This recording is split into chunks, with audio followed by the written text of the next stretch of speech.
भगवते वासुदेवाय।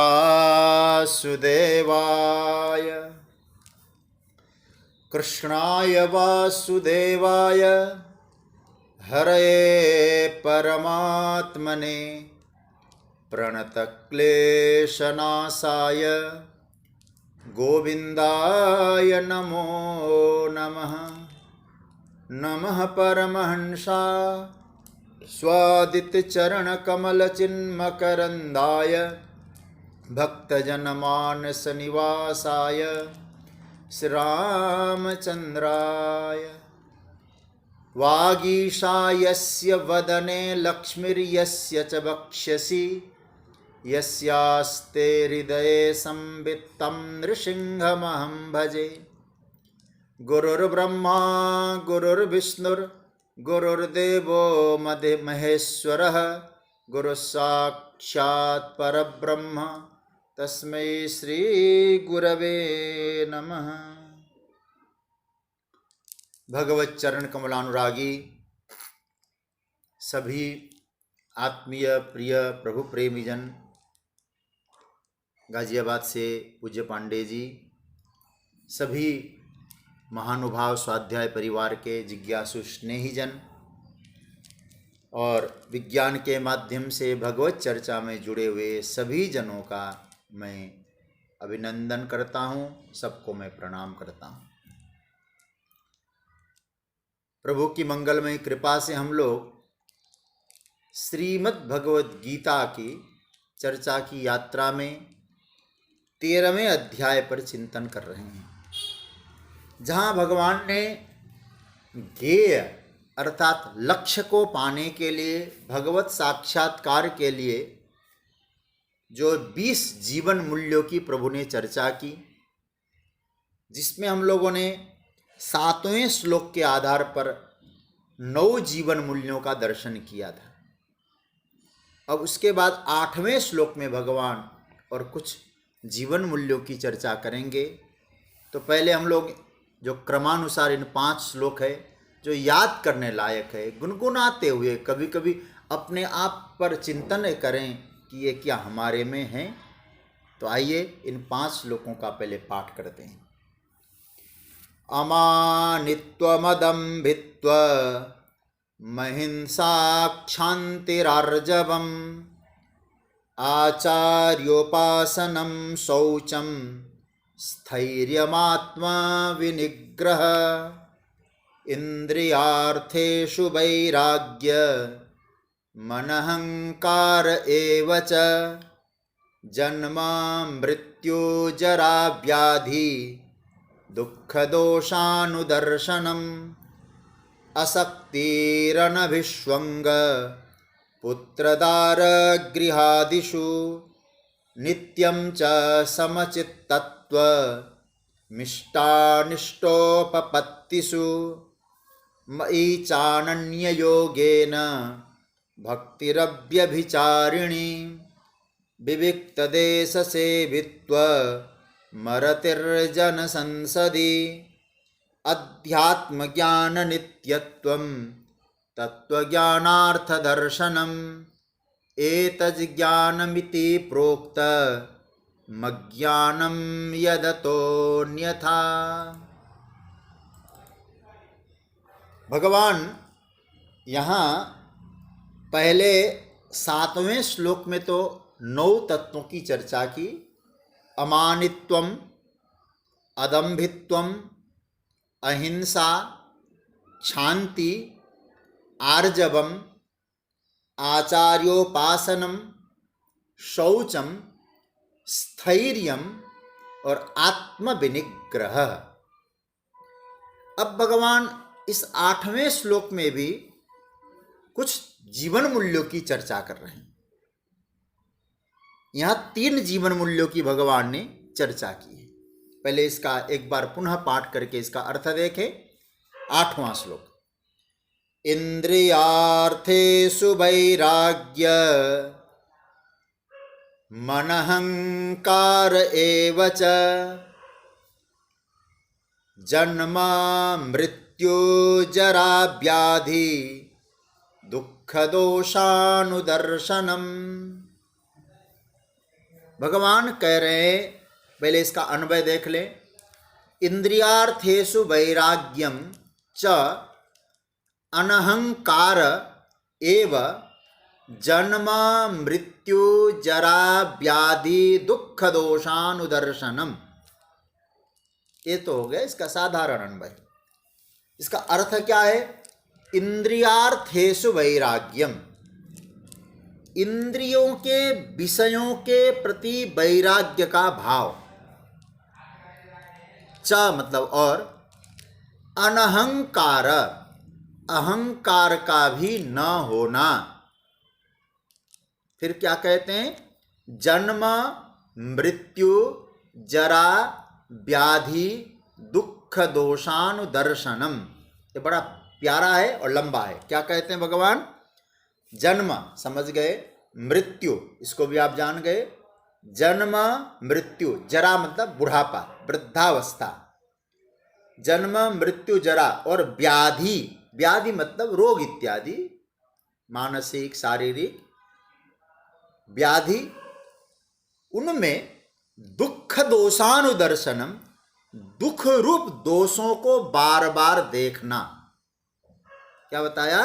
जन्म मृत्यु बुढ़ापा रोग व्याधि, उनमें दुख रूप दोष को बार बार देखना। ये बड़ा प्यारा है, उसकी चर्चा हम लोग करेंगे बाद में। ये 3 सूत्र भगवान ने दिए। इंद्रियों के प्रति वैराग्य, अनहंकार, जन्म मृत्यु जरा व्याधि दुख दोषानुदर्शन। ये प्रभु ने बात कही। देखिए यहाँ भगवान ने ये 10वां जो जीवन मूल्य बताया, 10वां साधना में ज्ञान के मार्ग में जो सूत्र अपनाना चाहिए, उसके बारे में प्रभु ने कहा इंद्रियार्थेषु वैराग्यम, इंद्रियों के अर्थों के प्रति वैराग्य। यहाँ अर्थ शब्द का अभिप्राय है विषय। इंद्रियों के विषयों के प्रति वैराग्य का भाव जगना। हम वैराग्य के विषय में पहले भी चर्चा कर चुके हैं और कई बार किसी प्रसंग में बोल चुके हैं। वैराग्य का अर्थ क्या है? यदि सरल रूप में हम इसकी परिभाषा करें, विषयों के प्रति हमारी स्वाधीनता, एक होती पराधीनता, विषयों के प्रति पराधीनता उसको कहते हैं राग, और विषयों के प्रति स्वाधीनता इसका नाम है विराग, वैराग्य। इसी का नाम है वैराग्य। मैं अपने भीतर जब किसी भी विषय के प्रति अपने को विवश, अपने को पराधीन अनुभव नहीं करता हूं, तो आप समझ लेना मुझ में वैराग्य का भाव उदय हो रहा है। इसलिए वैराग्य का अर्थ घर द्वार छोड़ना नहीं, वस्त्रों का त्याग नहीं, वस्तुओं का त्याग नहीं, बल्कि उनके प्रति हमारी स्वाधीनता। कैसे? तो जैसे होता है ना, मैं इस चीज को सुने बिना रह नहीं सकता, मैं इसको करे बिना, किए बिना रह नहीं सकता। यदि ऐसा भाव मन में आ जाए तो समझ लेना ये वैराग्य की कमी का भाव माना गया। मैं इस दृश्य को, जो वस्तु है, दृश्य है, उस दृश्य को देखे बिना तो मैं रह ही नहीं सकता।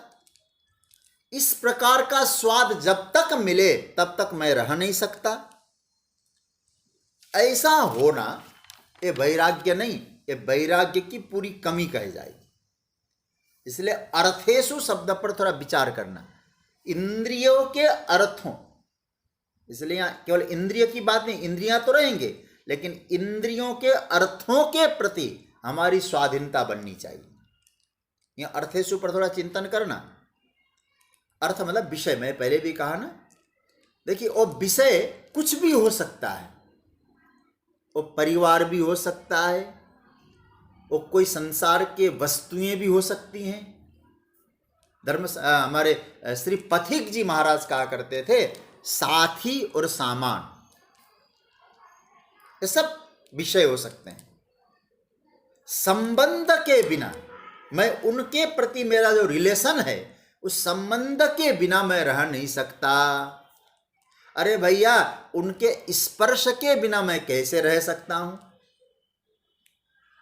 ये जो 5 इंद्रियां हैं ना, और इनके विषय शब्द, स्पर्श, रूप, रस, गंध, तो इसका अभिप्राय है कि जो जगत के साथ हमारा जो व्यवहार हो रहा है उसमें देखते रहना है। क्या देखना है? हमारी अधीनता कहाँ है, हमारी अधीनता कहाँ है, इसे देखते रहना होगा। मतलब मन कहाँ अधीन हो रहा है। एक सूत्र पकड़ना, मन का केंद्र बिंदु कहाँ है। ध्यान का मतलब क्या है? हमारा मन किस केंद्र बिंदु में जाके रुक रहा है। आप इस पर थोड़ा सोचिएगा। मतलब अधीन होने का मतलब उस चीज के बिना मैं रह नहीं पाऊंगा, ऐसा भाव, ऐसा भाव। अधीन मतलब उसके बिना मैं रह नहीं पाऊंगा, ये अधीन हो गया। तो ऐसा लगता है कि जब कभी कभी व्यक्ति कहता है ना, वो वस्तु है ना, उस चीज के बिना मैं रह नहीं पाऊंगा, ये तो हमारा केवल ख्याल है, ख्याल वाली बात है। देखिए, कभी आप सोचिएगा, जिस चीज के बिना मैं रह नहीं पाऊंगा, ऐसा कभी कभी हम लोग बोलते हैं। अगर बलात् मानो वो चीज हमसे चली जाए, तो ऐसा कोई नहीं जो उस चीज के जाने के बाद व्यक्ति मर जाए। हम लोग जो कभी कभी कहते हैं इसके बिना तो मैं रह नहीं सकूंगा। अरे भैया, इंद्रियों के विषय चली जाए, वस्तुएं चली जाए, हम रह नहीं सकते, बात हम लोग कभी कभी कहते। अरे सच्ची बात तो यह है, इंद्रियां भी चली जाती है तो भी रहना पड़ता है। आंख खत्म हो जाते हैं तो भी हम रह पाते हैं। इंद्रियां हाथ कट जाते हैं तो भी हम रह पाते हैं। इसका मतलब है, जब हम लोग कभी कभी बोलते हैं ना कि इसके बिना हम कैसे रह पाएंगे, तो रहते चली जाती हो वस्तुएं, तब एकाएक इस बात का ज्ञान होता है, अरे भैया मैं तो इसके बिना भी रह सकता हूं। और सच्ची बात कहूं, रहना ही पड़ेगा। जिस चीज के बिना एक दिन भी आदमी रहना नहीं चाह रहा था, ऐसा लगता है कि मैं इसके बिना कैसे रह पाऊंगा, उसके बिना भी जीना पड़ता है, और सच्ची पूरा जीवन जीना पड़ता है। तो क्या है? यह एक ख्याल है, एक भ्रम है कि मैं इसके बिना कैसे रह पाऊंगा। तो भगवान क्या कहते हैं? अर्जुन, इंद्रियार्थेषु वैराग्यम का अर्थ क्या है? इसका तात्पर्य हुआ, विषयों के प्रति जो मेरे जीवन की स्वाधीनता है उसका नाम है वैराग्य। मतलब उस विषय के प्रति मेरी स्वाधीनता है, मैं स्वीकार करूं तो करूं, नहीं तो नहीं। उसके बिना भी मैं रह सकता हूं, क्योंकि विषयों के प्रति मेरा आकर्षण इसीलिए नहीं है तो उपयोग किया, नहीं तो इसके बिना मैं बेचैन हो जाऊं, ये वैराग्य का लक्षण नहीं है। मतलब सीधी सी बात है, इंडिपेंडेंस, स्वतंत्रता, स्वाधीनता, ये बहुत बड़ी बात होती है। और वो व्यक्ति, मैं फिर कह दूं, घर द्वार छोड़ के नहीं होता है। श्रीमद् भागवत में सुदामा चरित्र की जब कथा आती है ना, तो सुदामा जी महाराज क्या कहते हैं, भगवान सुखदेव जी महाराज क्या कहते हैं? कृष्णस्यासित सखा कश्चित ब्राह्मणो ब्रह्मवित्तमः विरक्त इंद्रियार्थेषु प्रशांतात्मा जितेंद्रिय। देखिए, इंद्रियार्थेषु विरक्त, वही बात है। वैराग्य का मतलब क्या है? इंद्रियों के प्रति, जो इंद्रियों का जो विषय है उसमें स्वाधीनता। कैसे? अब समझ लीजिए। सुदामा जी जब भगवान के पास से लौट रहे थे, ध्यान से सुनिएगा, और सुदामा जी जब लौटे तो भगवान ने सुदामा जी को दिया हुआ अपना पीताम्बर भी वापस ले लिया, और वही फटी पुरानी धोती पहन के सुदामा जी चल दिए। तो सुदामा जी के मन में एक भाव आया, श्री कृष्ण के पास इतनी सारी संपदाएं थी, लेकिन मुझे कुछ भी भगवान ने नहीं दिया। लेकिन सुदामा जी के मन में उस समय क्या आया? ऐसा भाव आते ही, ओ ये तो श्री कृष्ण की कृपा है। क्यों? भगवान के मन में आया यदि सुदामा जी को मैं कुछ दे दूंगा तो अधनोयम धनम प्राप्य माद्य नुच्चैर नमाम स्मरेत इति कारुणिको नूनम धनम में भूरी ना ददात। ये देखिए शब्द क्या कहा। बोले भगवान को लगा यदि मैं सुदामा को कुछ दे दूंगा तो निश्चित है कि ये कहीं मेरा भजन न कर पाए, तो भगवान ने बड़ी कृपा करके मुझे एक लौकिक संपदा नहीं प्रदान की, नहीं दिया, ये भाव आया। वैराग्य को समझ लेना। उनको लग रहा था क्योंकि कुछ भी नहीं मिला, और जैसे सुदामा जी पहुंच गए वहां, तो जैसे द्वारिका नगरी वैसे सुदामापुरी, दिव्य दिव्य अट्टालिकाएं बनी हुई है। तो सुदामा जी सुशीला से क्या कहते हैं? सुशीला, ये सब प्रभु का दिया हुआ प्रसाद है, इसलिए इनका सदुपयोग करो। और कैसे सुदामा जी ने सदुपयोग किया? और देखिए शब्दों का प्रयोग, सुखदेव जी शब्दों के शिल्पी है। इत्थम व्यवसितो बुद्ध्या भक्तोतीव जनार्दने विषयान जायया त्यक्षन बुभुजे नाति लंपट। उन विषयों का उपयोग किया लेकिन लंपट नहीं थे वो, कि वो विषय नहीं होगा तो मेरा क्या होगा। सुदामा जी कहते कृष्ण का प्रसाद है, इसका दुरुपयोग नहीं करना। नहीं था तो भी मस्ती, इसका नाम है वैराग्य। है तो आनंद है, नहीं है तो भी आनंद है। मतलब विषय है तो विषय आपको इतना आकर्षित न कर सके कि विषय आपको गुलाम बना दे, तो उसका नाम वैराग्य नहीं है। इसलिए आपके जीवन में स्वाधीन भाव, और प्रिय स्वजनों में एक निवेदन आपसे जरूर करना चाहूंगा, इस स्वाधीन भाव को उपलब्ध होना है, विषयों में रहना पड़ेगा। आप कहोगे कि कोई विषय मुझे न मिले, ऐसा नहीं।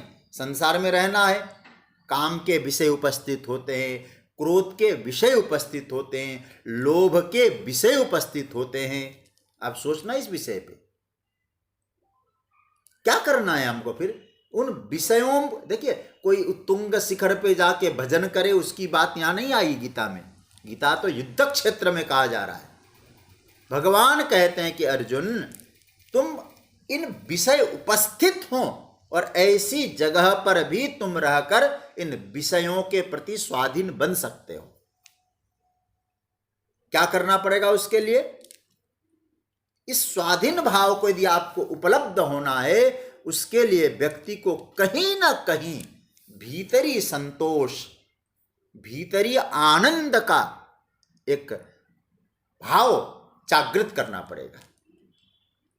आप यदि भीतर से संतुष्ट है, भीतर से आनंदित हैं,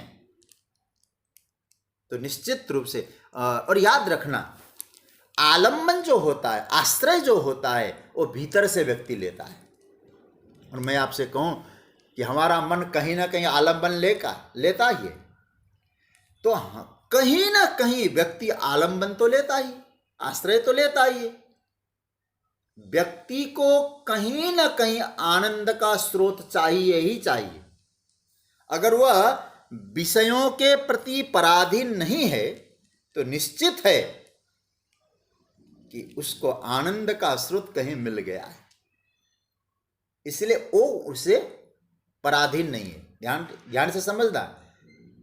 यदि वो विषयों के प्रति इतना आकर्षित नहीं है, स्वाधीन है, पराधीन नहीं है, तो समझ लीजिएगा उसने कहीं ना कहीं आनंद के दिव्य स्रोत को हासिल कर लिया, तभी वो भाव जागृत हो सकता है। तो क्या होता है, उस समय ध्यान में बैठा है, उसको सुख मिल रहा है, भजन में बैठा है, उसको सुख मिल रहा है, सत्संग में बैठा है, उसको सुख मिल रहा है, सात्विकता में सुख है, मनन में सुख है। तृप्ति का जो आनंद है ना, जब तक गहरा आधार न मिले तृप्ति के आनंद को, तब तक विषयों के प्रति स्वाधीनता की अनुभूति करना थोड़ा कठिन है। और साधना का आनंद गहरा होना पड़ता है, करना पड़ता है। आत्मानंद वो गहरा हो जाए तो धीरे धीरे धीरे जो पराधीनता है विषयों के प्रति वो आपकी कम हो जाएगी। और कभी आप सोचिएगा, मैं एक चीज आप लोगों को अनुभव के आधार पे, आप लोगों को बहुत अनुभव होता होगा, एक बिंदु पर आप चिंतन करें थोड़ा सा। साधना के क्षेत्र में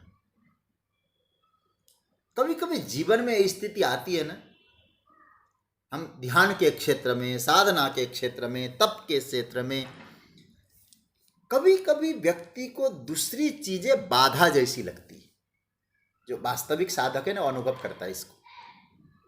लगता है कि ये वस्तुएं जो सहयोगी समझ रहा था मैं, वो मेरे लिए बाधा बनती जा रही है। लेकिन मैं ये बाधा का मतलब ये नहीं कह रहा हूं कि आंखों ने बाधा दी तो आंख फोड़ दो, इसका मतलब ये नहीं है।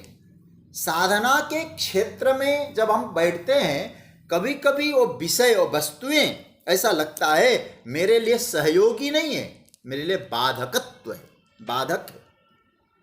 जिसकी पहले मैं गुलामी कर रहा था, जिसकी अधीनता में मुझको सुख मिल रहा था, वही वस्तु, वही विषय, वही चीजें अब ऐसा लगने लगता है।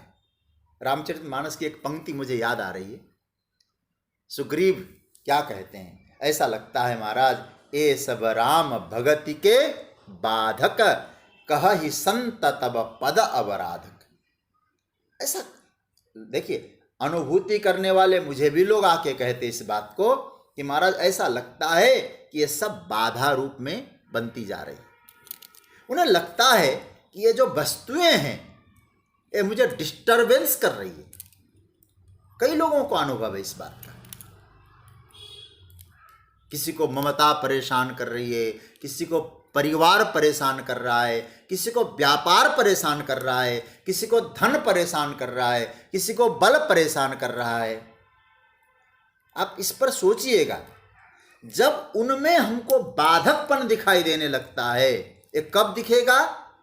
बुरा मत मानना, जब साधक का भजन गहरा होने लग जाएगा।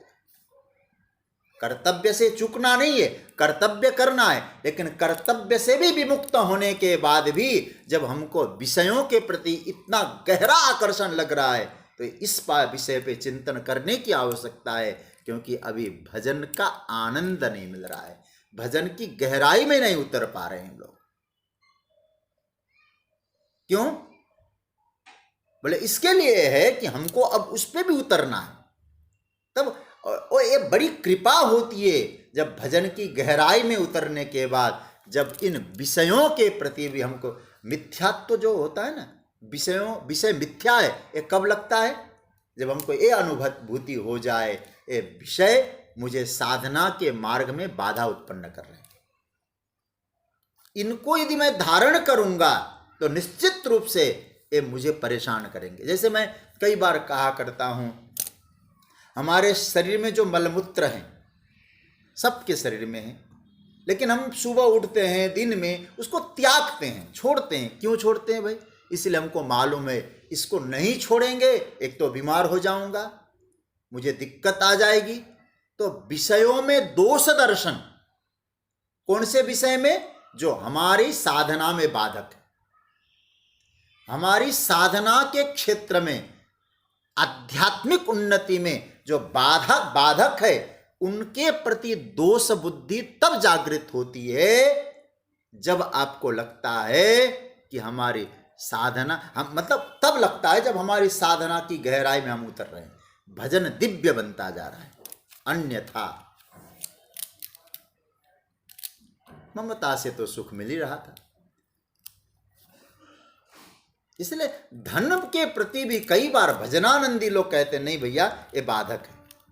अभी एक आपको दृष्टांत दूं, अभी मैं अंगुल में कथा कर रहा था तो एक कुछ कटक के लोग भी आए थे, तो वहाँ आप लोगों ने नाम सुना होगा, बहुत अच्छे भजनानंदी व्यक्ति कटक के श्री किशन भरतिया जी, कई लोग उनसे परिचित भी हैं। और मैं जब वहाँ गया था पुरुषोत्तम वाटिका जगन्नाथपुरी में, बहुत स्नेह बहुत सम्मान मिला हमको। बहुत स्नेह रखते थे संतों के प्रति। और वो इतना भजन किया उन्होंने, और इतना निरंतर भजन करते हैं, तो कहते हैं कि मुझे भजन करना है। तो उन्होंने अभी क्या काम किया है, और पुरुषोत्तम में ऐसे संतों को याद, मतलब गृहस्थ संत, उन्होंने क्या काम किया, और पूरा अरबों की जो प्रॉपर्टी थी जहाँ सत्संग चलता है, मैं संस्था का नाम नहीं लूँगा, तो उनको सौंप दिया और एकांत में वह खूब भजन चलने लगा।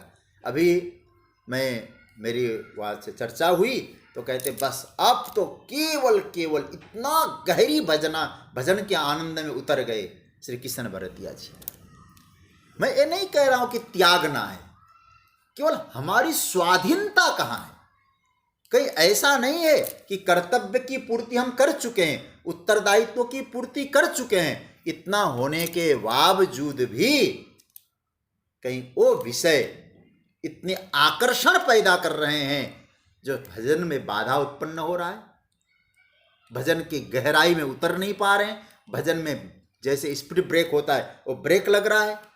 इसलिए कभी कभी ऐसा होता है कि जो भजन का आनंद मिलने लगे तो भजन में जो बाधक तत्व है, वो बाधक तत्वों के प्रति वैराग्य का भाव उदय होना चाहिए। अरे भाई सच्ची बात, अधीनता की तो बात छोड़ दीजिए, जब ऐसी स्थिति आती है तो बाधा दिखाई देती है और भीतर से सोचता है कि महाराज ये क्यों कर रहा हूं मैं त्यागने वाली बात नहीं कर रहा हूं, लेकिन ये जो स्थिति आ जाए हमारी कि नहीं अब मैं इन विषयों के अधीन में नहीं रहूंगा, मुझे प्रभु से जुड़ना है, अतीन्द्रिय तत्व का अनुभव करना है, तो यदि ऐसी स्थिति जीवन में आ जाए तो व्यक्ति को समझने की आवश्यकता है इस साधना के मार्ग में साधक की बहुत ऊंची स्थिति है। इंद्रियार्थेषु वैराग्यम। भगवान यहाँ ये नहीं कह रहे हैं कि उनको त्यागना है, इंद्रियों के विषयों के प्रति जो हमारी रागात्मिका बुद्धि है, आसक्ति, रागात्मिका बुद्धि मतलब आसक्ति। जैसे राग का अर्थ मैंने एक बार चर्चा भी की थी, हम उनमें जो कमी है, दोष है, उसको कभी देखते नहीं। जिनके प्रति राग होता है ना आपका, आप उनके दोषों को कभी नहीं देखेंगे। तो इसका मतलब है रागात्मिका जो भाव है इंद्रियों के प्रति, उसके प्रति आपका वैराग्य का भाव आना चाहिए। तब क्या होगा, भगवान कहते ये जीवन मूल्य है आपके जीवन का, और जीवन मूल्य जो आपको प्राप्त हो जाता है तो निश्चित रूप से फिर आपकी साधना की गहराई अभी ठीक दिशा में जा रही है, आप ये समझ लेना है। इसलिए ये जो मूल्य है ये बहुत ही प्यारा मूल्य है। भगवान कहते हैं इंद्रियार्थेषु वैराग्यम, इंद्रियों के विषयों के प्रति आप स्वाधीन हैं। अब एक छोटा सा और उदाहरण दूं, जैसे पराधीन और स्वाधीन कैसा है। कोई वस्तु आपके पास आया, आपने उसका उपयोग किया, ठीक है, वस्तु है तो आपने उपयोग किया। अब वस्तु का तो एक स्वभाव है, क्योंकि संसार की कोई भी वस्तु टिकाऊ नहीं है, स्थायी नहीं है, चाहे वो धन हो, चाहे बल हो, चाहे वैभव हो, चाहे परिवार हो। अब उस वस्तु है तो आप बड़े आनंद से है, तो वस्तु की अनुपस्थिति हो जाती है तो आप बहुत दुखी हो गए, तो अभी इंद्रियार्थेषु वैराग्यम नहीं हुआ। जो वस्तु के होने पर जो प्रसन्नता आपकी थी, वस्तु का स्वभाव है वो चली जाने के बाद भी आपके मनस्थिति पर किसी प्रकार का दुष्प्रभाव न पड़े, स्वाधीन बने रहें, उसका नाम है वैराग्य। इसलिए मैंने सुदामा जी का उदाहरण दिया है, प्रभु ने नहीं दिया है तो ईश्वर कृपा है, दिया है प्रभु का प्रसाद है, दुरुपयोग नहीं करना, सदुपयोग करना, लेकिन भजन नहीं छोड़ना। इसलिए क्या कहते, इत्थम व्यवसितो बुद्ध्या भक्तोतीव जनार्दने, अतीब भगवान के प्रति भक्ति है। और क्या कहते, बुभुजे, उस विषयों का भोग किया है, जो प्रभु का प्रसाद है उसका क्यों ठुकराएं, भोग किया है, लेकिन कैसे भोग किया है, नाति लंपटः, लंपट नहीं है, आसक्त नहीं है। तो ऐसा जो जीवन है उपयोग करो, नहीं है रोना बंद करो। पूरी तरह से उन वस्तुओं के प्रति आपका कमांड हो, आप स्वाधीन हैं, तो कहते उसका नाम है वैराग्य। इंद्रियों के विषयों के प्रति आपकी स्वाधीनता में कोई कमी ना आए, ऐसा स्वरूप जिसके जीवन में है, उसके जीवन में एक मूल्य घटेगा, उस मूल्य का नाम है इंद्रियार्थेषु वैराग्यम। अब आगे क्या कहते भगवान, एक और मूल्य, उसकी चर्चा हम लोग करेंगे। अनहंकार। जब ये स्थिति आती है तो अनहंकार, तो अनहंकार का अर्थ है अहंकार से रहित, अहंकार का अभाव, ये अवस्था आती है जीवन में। तो ये अनहंकार की जो चर्चा है, अब हम लोग इसको परसों के सत्र में करेंगे। जो जीवन मूल्यों की भगवान चर्चा कर रहे हैं, बहुत सुंदर प्रसंग है, इसका हम लोग